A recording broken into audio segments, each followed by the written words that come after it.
Beno,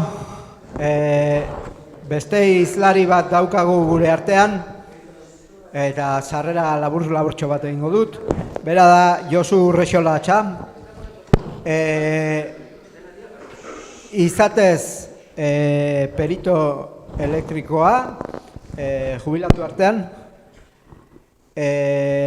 Aita zuen Euskaldun berria edo euskeraz gau eskolatan da ikasia. Aitak zaletasun berezia zeukan euskeraren gatik, eta hortik bere zaletasuna ere. Berak dion bezala, unibertsitatean kutsatu gabea,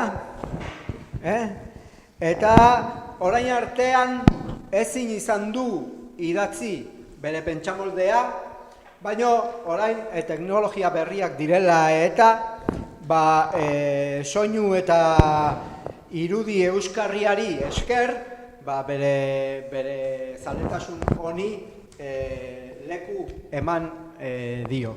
Bale? Josu.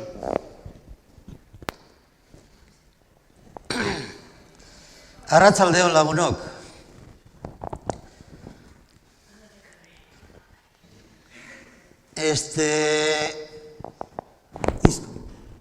Euskera edo iberiarrez ari garenean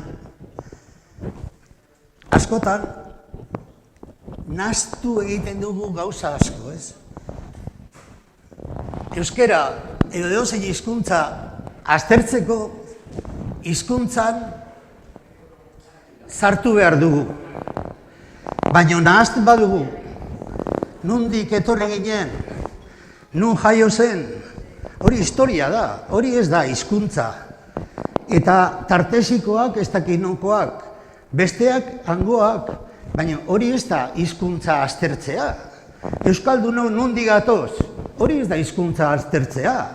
Hizkuntza aztertzea da hizkuntzan sartu, hizkuntzan sakondu, eta hizkuntza ikusi zer esan nahi duen hitz bakoitzak. Hori da hizkuntza baten sakontzea. Eta ni nator molde asko puskatzea ona, gaur. Molde asko puskatzeko asmoarekin etorri naiz.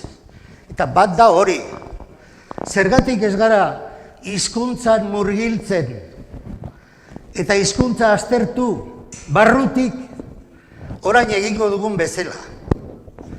Eta gainera, gonbidatzen zaituztet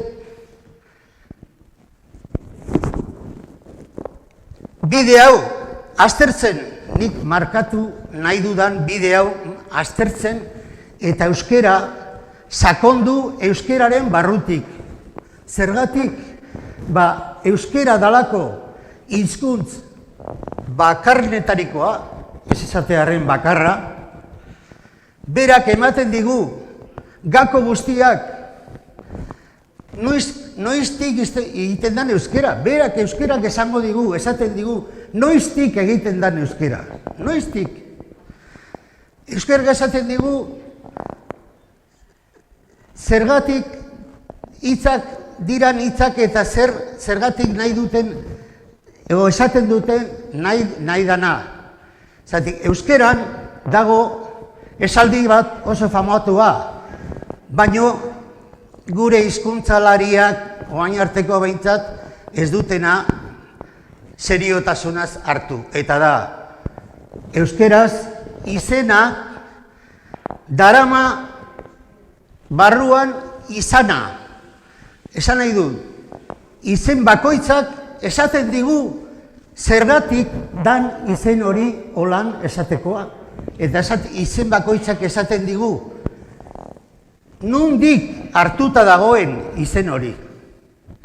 Es decir, en euskera hay una regla importantísima, la más importante, que es que cada palabra en euskera, cada palabra, nos dice de dónde está cogida esa palabra y el por qué se dice así y cómo hemos hecho la creación de esa palabra. Eso es una regla del euskera, que no sé si otras lenguas tienen, yo creo que no, y es que cada palabra nos dice de dónde vengo. Bueno, hau, aipatuta gero, zalantzan izango dezute gauza asko. Indoeuropeo hori nundi dator, zergatik jarri zioten indoeuropeo hori inork ez dakien hizkuntza bat nundik eta nora ibili zen, etortzen, eta betik indoeuropeo horra jotzen du ez dakigunean nundi datozen hitzak. Ba ez, euskerak aukera hori ematen digu, esaten digu. Hitz hau, izen hau dator hemendik, eta oain ikusiko dugu zergati hori. Euskera askotan esaten da, aldatzen jundala, euskera, protoeuskera, gure lagun lakarrak eta horiek esaten dutena, protoeuskera, hitz egiten zenean, nik sentitzen dut, Michelena, ni baino adituago izango zen, baina Michelena, Lakarra, Gorrotxategi, euskera badakite, baina ez dakite interpretatzen euskera, eta holan dijoa gauza. Ez dakite, ikusiko du nola ez dakiten. Euskera niretzat definizio oso garbia dauka. Da hizkuntza bat, onomatopeia, erabiltzen dana, hutsa. Euskera guztia da onomatopeia. Dana da onomatopeia, dana. Edo antzeko hotza, nire itzen diodan bezala. Onomatopeia greko esan nahi du, antzeko hotza, sonido similar, ez? Antzeko hotza, onomatopeia. Onomatopeia gehi arnaza. Zergatik, euskerak erakusten digu zenbat lehengo hizkuntzak arnaza ozenkia zeukaten, euskaldunak arnaza ozenkia zeukatela, eta hori hitzetan hartuta dago, eta ikusiko dugu zergatik. Baina, argitu behar dugu gauz bat, onomatopeia horiek edo antzeko hotzak milaka eta milaka daude. Guk ohitu gara hizkuntza bat ikasi eta hitz egiten, baino aztertzen hasten bagara, ikusiko dugu zerbait dagoela hor, eta zergatia, hizkuntzen zergatia zertik nundi datorren. Txakurrak ez dute zaunka bakarrik egiten dute hau. Katuak ez dute miau bakarrik egiten dute fu.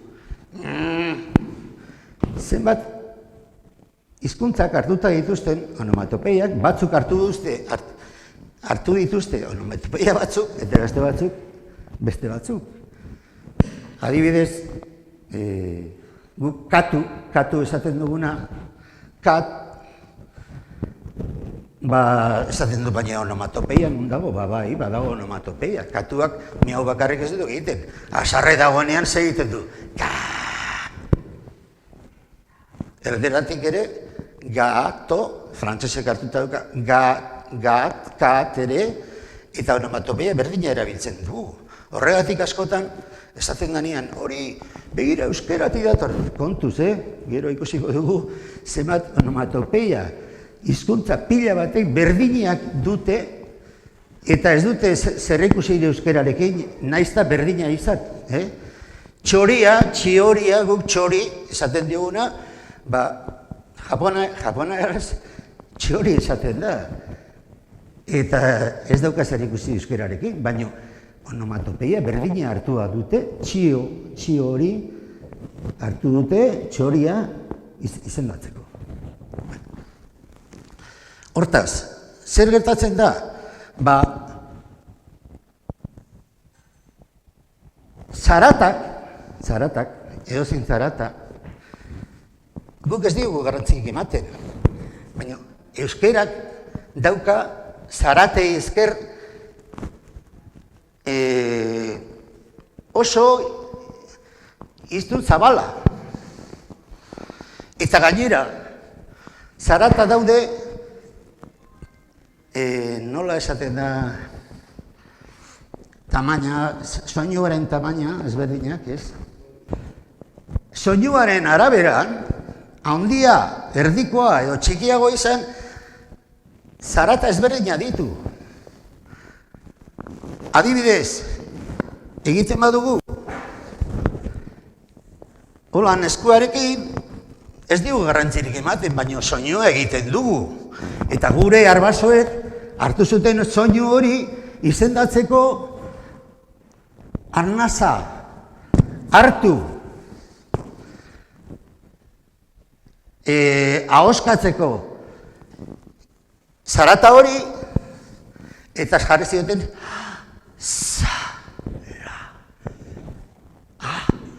zarla bat. Beste bat, arnasa euskaldunak erabili zuten hitzak izendatzeko. Adibidez, arnasa hartzen dugunean,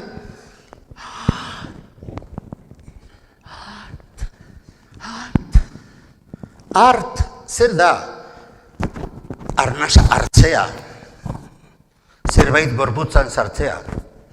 Ba, hartu da hori, zerbait sartu dezula zure barrenean, hartu, baina gero hartu hori erabiltzen da, hizkuntz zabalean, ba, edozein gauza egiteko hau, nik hartu egiten dut, zergatik, ba, esan nahi duelako, zerbait nereganatu egin dudala.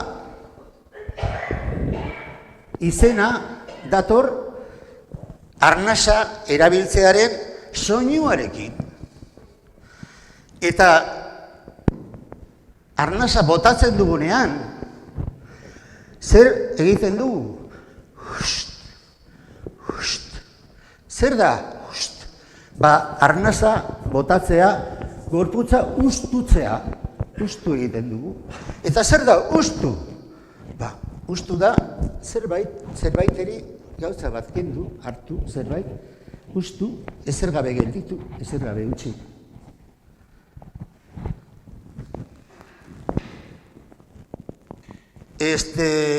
Nik ez dakit nork esan duen, egunero ibili behar zirela janari bila gure aurrekoek, nik ez dakit. Egunero ibili behar ziren, nola ez, baina urrak, intxaurrak, gaztainak daude frutu pila bat naturan erabiltzen zituztenak jateko.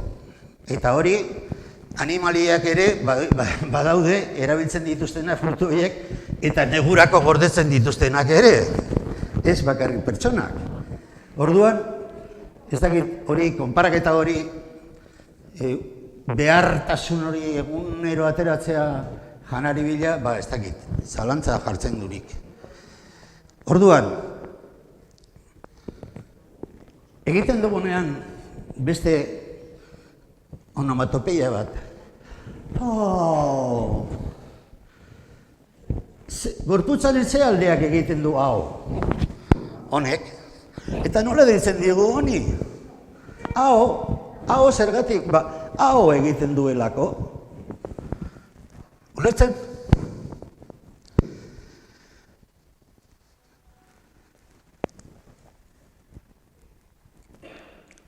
Eta hau,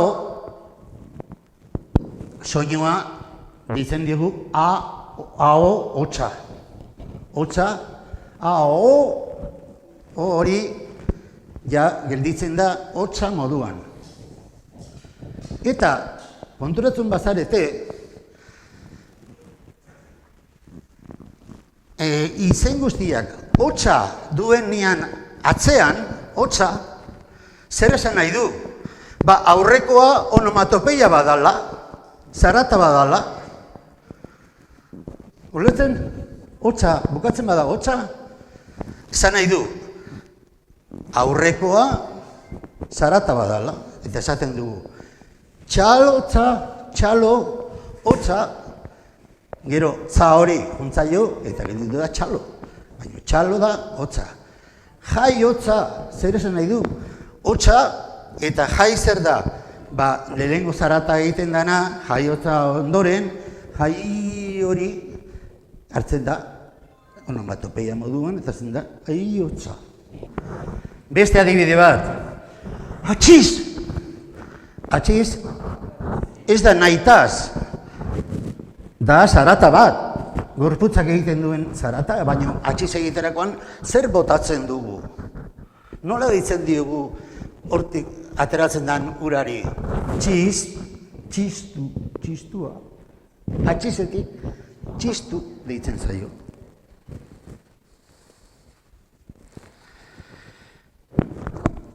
Tu. Zer da tu? Baudu ditzen diogu stula. Stula. Arnasa. Arnasa zarata, arnasaren zarata, gehi onomatopeia, tuarena. Eta holan, haupetza, berdin. Haupetza, haupetza.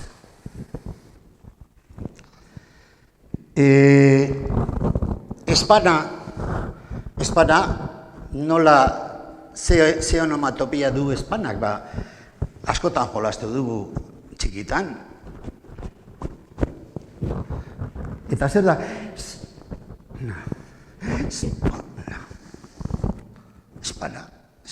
Espana, zergatik, ba, hori dalako gorputzaren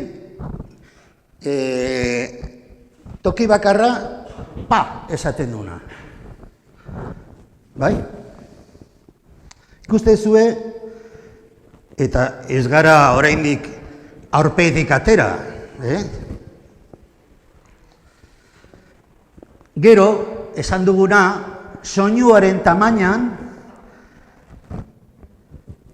izen ezberdinak egiten dira.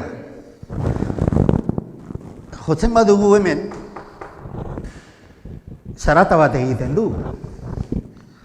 Baina, hola jotzen badugu, beste zarata bat egiten du. Eta hori gertatzen da adibidez, bizkar o buru, ezur buruan jotzen dugunean, hola, entzuten dugu zarata, baina kriston zarata entzuten dugu barrenean. Kristona.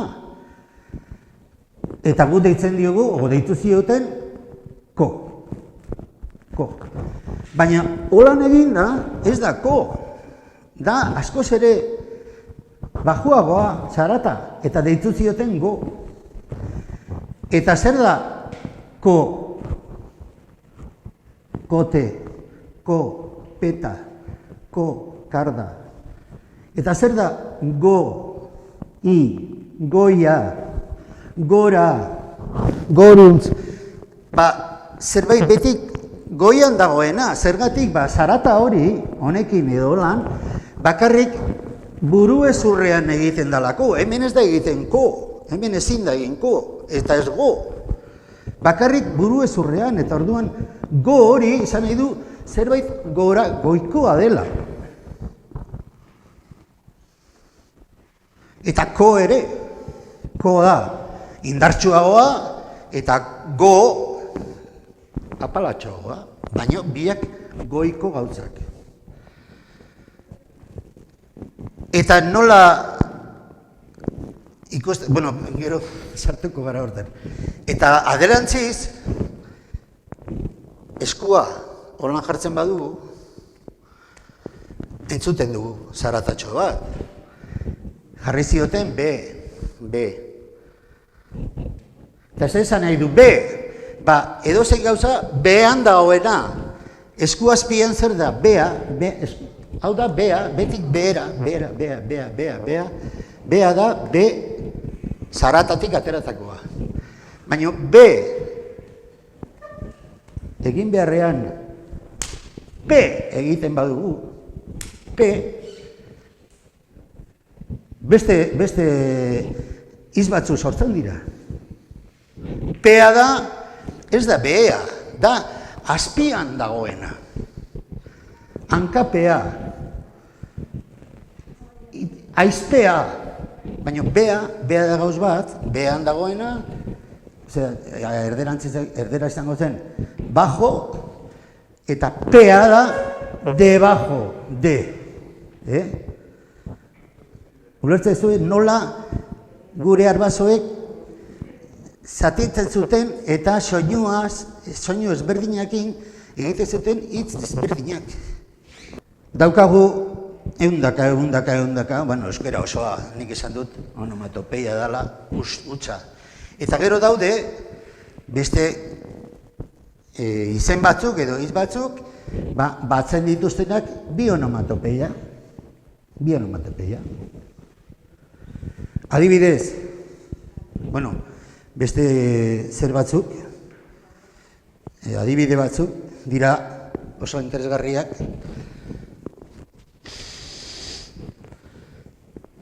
Arnasa sudurretik botatzerakoan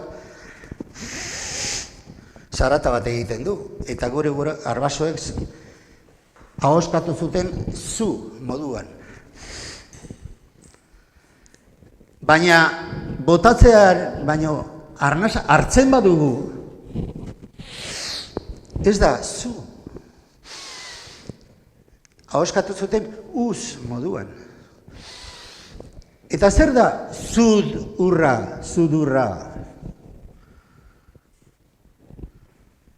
Gero urra ikusiko duen diatorren. Sudurra, zu egiten duen urra honen borobila darako. Eta zer da uz egin? Uz egin zer da? Usain du?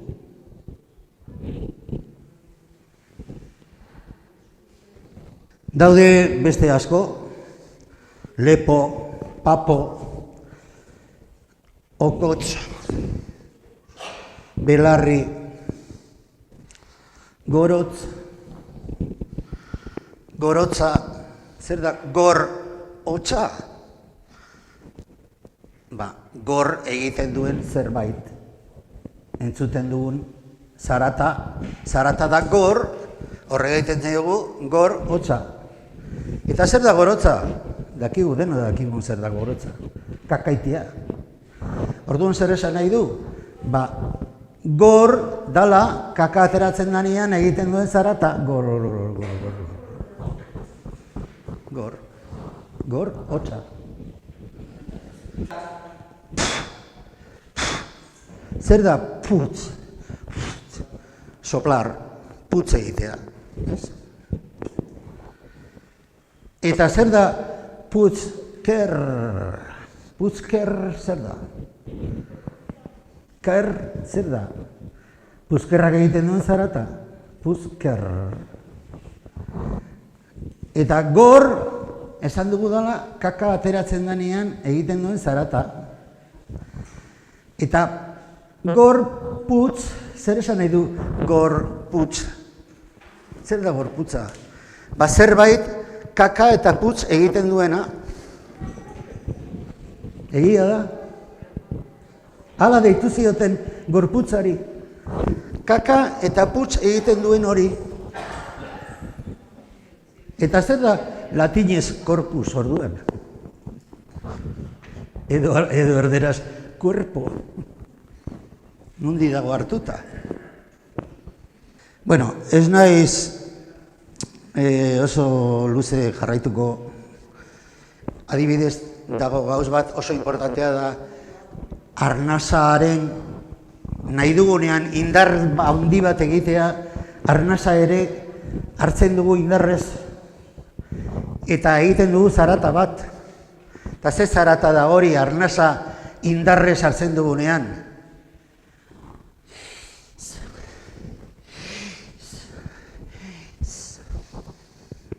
Energia hartzea da, arnasa oso fuerte hartzea. Eta energia da, gorputza indarrez betea aukitzea. Eta orduan, horrekin lotuta zenbait gauza daude.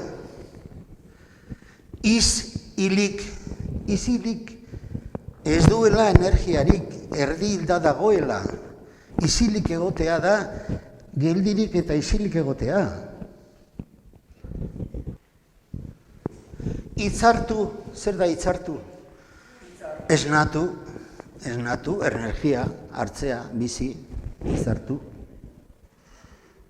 Izena, zer da? Energia dagoen baten, zerbait, pertsona moduan. Izurratu, zer da? Energia gabe gelditu zehala, izurratuta daudela.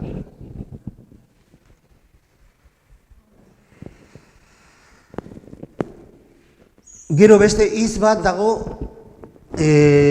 argiari lotuta, eta da sua dagoenean botatzen badugu zerbait sutara gatza edo esetasuna duen egurren bat, osea, hasten da, sua lehertzen hasten da, pi, eta botatzen ditu izpiak, iz egiten du zarata, izpi, eta erre egiten du, hortik pi, erre erudra edo pintxazo baten izena ere bada. Izar, zer da izar? Energia gutxi dagoen zerbait, daukan zerbait. Han goian dago izarra, zer da? Izarra, izarra, ez dauka argi gutxi duen zerbait. Ilunea, zer da ilunea? Hilzorian dagoen zerbait, momentua. Iluna, izpiluna, zer da izpiluna? Izpilua eta zer da, zergatik da izpiluna? Lehen, izpilu bakarra zeukaten, pertsonak zeukaten izpilu bakarra ur geldia zan. Ur geldian, begiratzen zen duen, eta zure arpegia ikusten zen duen. Baina etzen argia, zen iluna, izpiluna, espejo, izpilua. Gero, daude onomatopeia pila bat, batzutan guk ere nahasten dugu, eta da, umeak egiten dituzten lehen zaratak. Umeak ez dakite hitz egiten dituzte zaratak. Eta lehen gogo zaratak esaten dira, badakizute. Ma. Baina gu gara, umeari erakusten dioguna, ma esatea, esan nahi du ama, eta erakusten diogu, ama aurrean dagoenean, esaten diogu, behira, ama, hau da ama.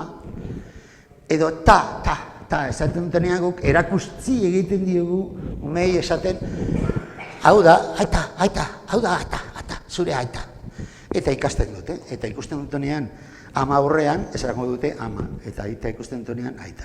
Baina hizkuntza askotan, edo gehienetan, umeak zarata berdinak egiten dituzte. Eta ezin dugu esan, beste hizkuntza batean ama edo aita esaten dutelako euskeratik datorrela. Ez da. Haiek ere, haren umeak, zarata antzekoak egiten dituzte. Zergatik orduan, beraiek ez dute ditu behar ama edo aita, edo momi, edo mama, edo dadi, edo halako izenak. Baina ez dute zerrikusirik askotan guk esaten dugun moduan, begira, euskera erabiltzen dute ama aita esateko. Ez. Beraiek asmatutako hitzak ere badira. Orduan, bukatzeko, ikusi ez dute, nik ez dudala hitz egin, ez migrazioekin, ez nun hasi ziren euskaldunak, nik nahi dut bide hau irikitzea euskeran murgildu eta euskera astindu barrutik eta barrutik atera, nundi datorren euskera. Eta esaten badugu, atxiz, estula, esan ditugunak, ustu. Ikuste zue, soinu hauek zenbat urte izango dituzte. Noiz hasi zen gizakia estulka edo atxizka, hori da euskeraren adina. Gizakia arnasa hartzen hasi zenean hitz hauek erabiltzen hasi zen. Hitz hauek erabiltzen hasi zen. Eta orain 1000 urte bizi zen gizakia eta gaurko euskera berdina dira. Berdina dira. Bere adartxoekin, nun edo aldaketak, baina aldaketak izaten dira betik edo pixkat hasieran edo pixkat bukaeran. Erroa berdina da. Estula da, hori da erroa. Eta hori ez da aldatzen. Eta orduan, ulertuko dezute, zergatik euskerak ez duen generorik. Euskarak ez duko generorik, zergatik onomatopeietan dagoelako oinarrituta, eta onomatopeiak ez dira aldatzen. Inoiz ez dira aldatzen. Onomatopeia berdina dira. Orduan, zaratak ez dute generorik. Eta aditzak zergatik ezin dira deklinatu euskeraz? Behar dezu betik deklinatzaile laguntzailea. Arrazoi berdinatik. Hartu da adiz bat. Ezin da deklinatu. Zergatik? Izena, jarri diegun izena, zarata batekin lotuta dagoelako. Onomatopeia badalako. Orduan hori ezin da inoiz deklinatu. Aditz hori. Eta berriz luzatzen du gonbidapena. Nahi dezutenak aztertu bide hau, euskeraren bide hau, barrutik euskera aztertzea, gonbidatua zaudete.